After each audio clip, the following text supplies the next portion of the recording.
विकास गर्ने के को विकास सबैभन्दा पहिले जनताको पीडा के हो जनताको भइरहेको समस्या के हो वास्तव गर्ने कि नगर्ने नेताहरूले विचार नपुर्याउने यी कुराहरू विभिन्न समस्याहरू छन् त्यही भएर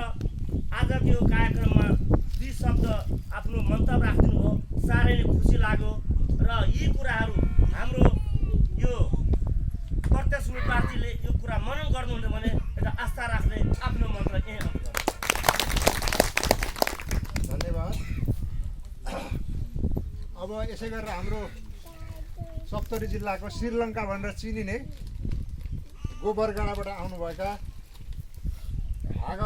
भगवत यादवज्यूलाई म आसन गर्नको लागि अनुरोध गर्दछु र अरू कोही अब यसै गरेर जय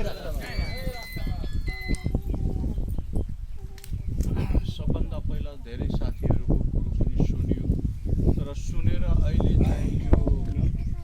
सबभन्दा पहिला हामी 1 नम्बर